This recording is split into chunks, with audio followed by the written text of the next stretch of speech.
Baiklah, bismillahirrahmanirrahim. Assalamualaikum warahmatullahi wabarakatuh. Bismillahirrahmanirrahim. Alhamdulillahirabbil alamin. Rabbi shrah li sadri wa yassir li amri wahlul 'uqdatam min lisani yafqahu qawli. Assalamualaikum warahmatullahi wabarakatuh, dan selamat petang kita ucapkan kepada para penonton kita hari ini.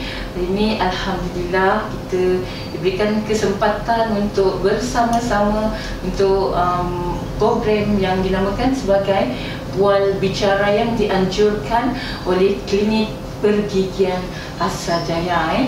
Jadi sebelum kita meneruskan dengan lebih mendalam lagi, izinkan saya perkenalkan diri saya lah. Okey, saya Cikgu Sabtuyah binti Ahmad, merupakan ikon gigi Asrajaya lah yang telah dilantik oleh Klinik Pergigian Asrajaya. Dan di sebelah saya ni yang segak bergaya handsome orangnya ialah Dr. Muhammad Fuad yang merupakan pegawai pergigian Klinik Pergigian Asrajaya. Dan apa yang menarik, seorang doktor anak kelahiran Kulim yang di di Pulau Pinang ni kan, apa dia doktor? Bekerja di Pulau Pinang. Bekerja di Pulau Pinang dan sekarang ini menabur bakti di negeri Sarawak. Minggu hadapan dah Lebaran tu. Dekat lagi tu doktor. Pejam celik dah puasa. Betul, pejam celik tu. Biasanya isu yang sering keluar, biasanya orang tanya, batal ke tak puasa? Selalu tanya macam tu. Betul tak doktor? Kadang budak di sekolah pun sama, jangan buat macam tu, batal puasa. Batal puasa? Jadi murid-murid pun rasa benda itu memang perlu dijelaskan lah. Begitu juga dengan warga emas contohnya. Jadi soalan yang pertama lah, saya ingin bertanya lah kepada Dr. Muhammad Fuad, apakah perbuatan yang boleh membatalkan puasa? Pertama kali ialah kita perlu ingat kembali apakah itu definisi puasa, iaitu menahan diri daripada makan atau minum, serta perkara yang membatalkan puasa bermula daripada terbit fajar matahari, iaitu masuk waktu subuh sehinggalah terbenam matahari lah ke waktu maghrib. Jadi secara puratanya waktu puasa di Malaysia ni kemungkinan 14 jam lah lebih kurang. Puasa ni merupakan rukun Islam yang ketiga. Jadi wajib kepada semua umat Islam yang mukallaf ataupun masuk akhir balik untuk berpuasa lah. Antara perkara yang membatalkan puasa ialah makan atau minum ataupun merokok secara sengaja. Kedua ialah muntah dengan sengaja. Ketiga, bersetubuh di siang hari. Keempat, mengeluarkan mani dengan sengaja. Kelima ialah keluar darah haid ataupun nifas walaupun sedikit. Seterusnya ialah gila ataupun hilang akal seketika sahaja walaupun sekejap sahajalah. Dan yang terakhir ialah pitam ataupun pengsan ataupun koma, tidak sedarkan diri daripada bermula pada terbit fajar pada waktu subuh sampai masuk waktu maghrib. Hari ini berkenaan dengan pergigian lah. Jadi saya akan fokus dengan pergigian lah. Dia melibatkan satu tajuk skop yang besar sebab kita tak sentuh bahagian perubatan, kita sentuh bahagian pergigian lah. Okey, betul. Jadi berkaitan dengan topik rawatan pergigian semasa bulan puasa yang menjejaskan puasa lah. Jadi yang itulah kita ingin kupas juga. Di antaranya kita kecilkan skop kita hari ini berkenaan dengan boleh ataupun tidak.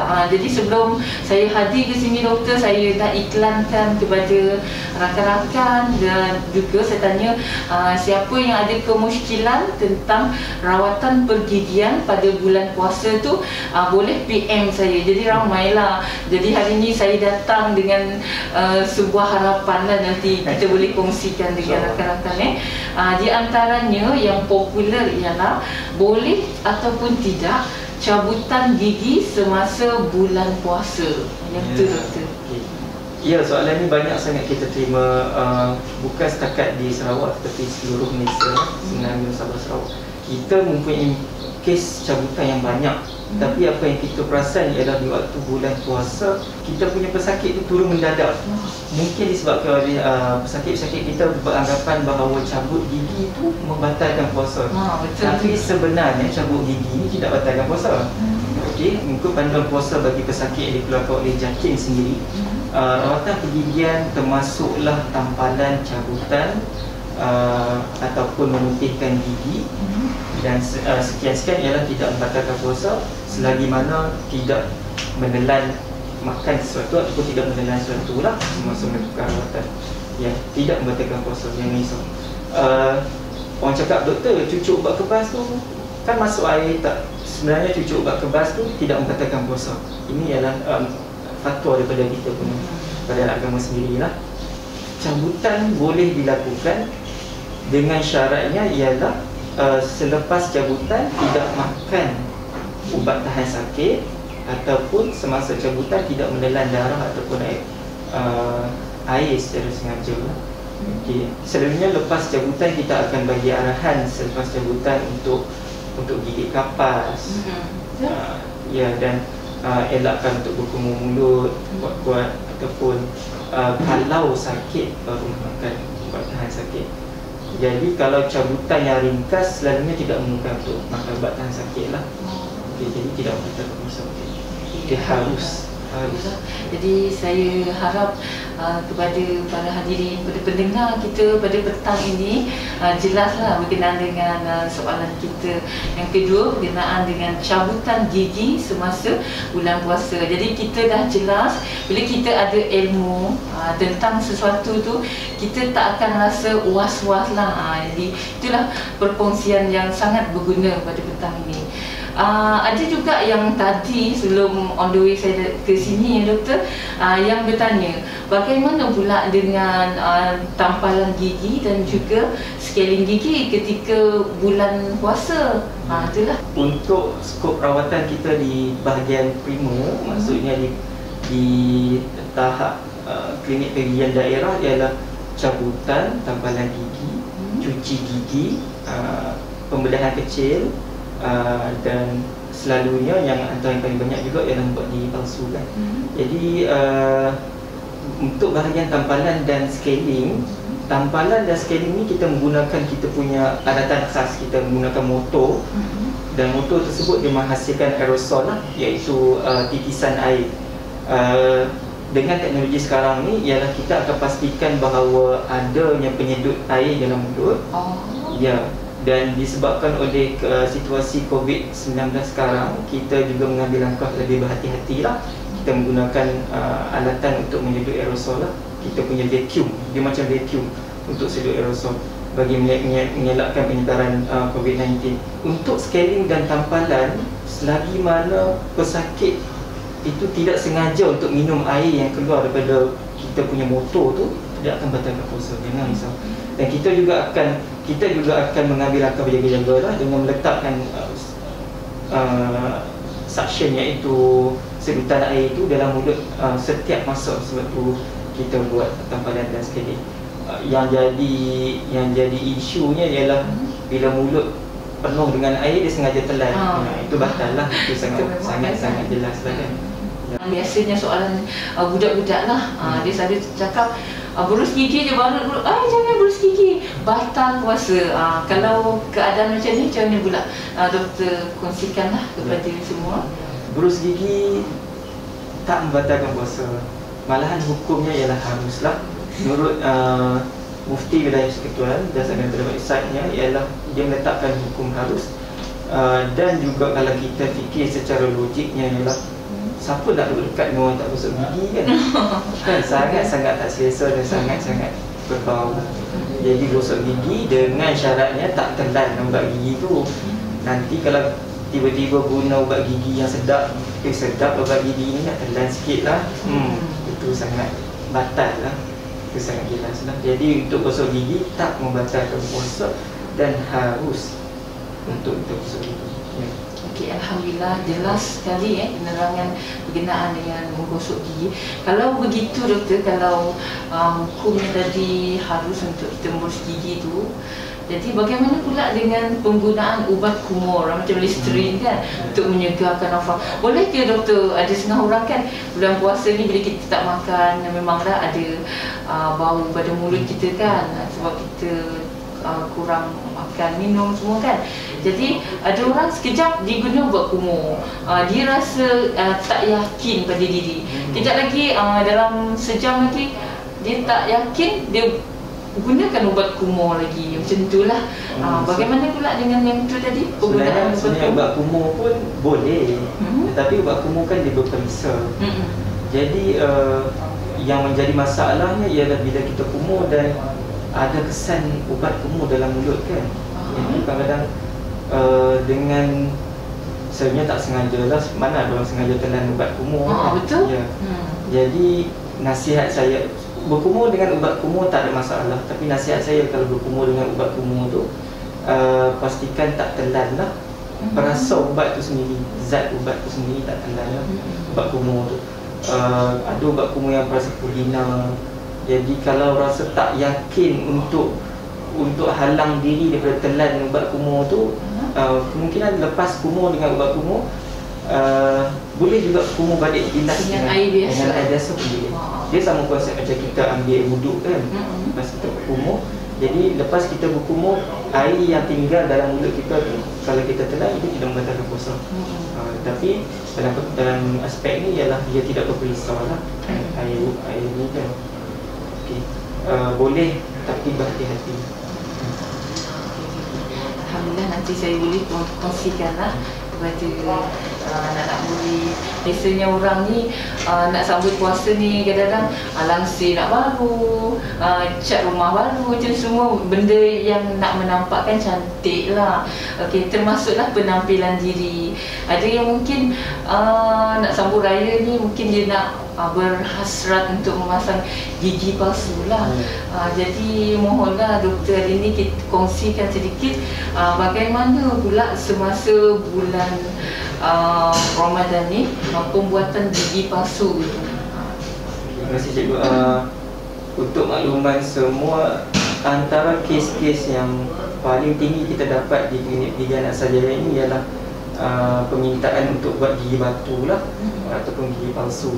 Pembuatan gigi palsu ni melibatkan sekurang-kurangnya 4 kali lawatan ke klinik gigi. Okey, pertama, setelah gigi dicabut, semua gigi ditampal dan gigi telah dicuci bebas daripada karang gigi, kita akan start untuk maksudnya temu janji yang pertama untuk buat gigi palsu ialah untuk mengambil acuan. Dan ambil acuan ni melibatkan kita punya bahan yang dipanggil alginate lah. Senang cerita untuk bahasa yang senang dipahami, macam kita punya simen tu lah kan, kita nak ambil acuan. Jadi alginate tu diletakkan di dalam acuan dan dimasukkan ke dalam mulut. Dan alginate, bahan tersebut akan mengeras dalam mulut. Jadi secara generalnya pembuatan gigi palsu di waktu bulan puasa tak membatalkan puasa. Okey, dan jangan risau, dia tidak melibatkan, pembuatan gigi palsu tidak melibatkan aerosol, water droplet, titisan air macam tampalan atau scaling. Okey, dan lawatan kedua, setelah kita ambil acuan, kita akan bina model gigi yang batu. Kita akan buat gigitan menggunakan lilin lah. Okey, dan lawatan yang ketiga, kita akan cuba gigi yang telah disusun, iaitu gigi akrilik tu lah, gigi batu tu. Kita akan cuba dalam mulut pesakit. Selagi mana gigi tu tidak diproses menjadi gigi yang warna pink tu, gigi akrilik tu, kita sentiasa boleh ubah kita punya ni lah, kita punya gigi palsu. Dan setelah pesakit berhati dengan warna, saiz gigi, penampilan, cara gigitan, dan kita akan proses menjadi gigi palsu yang akrilik lah.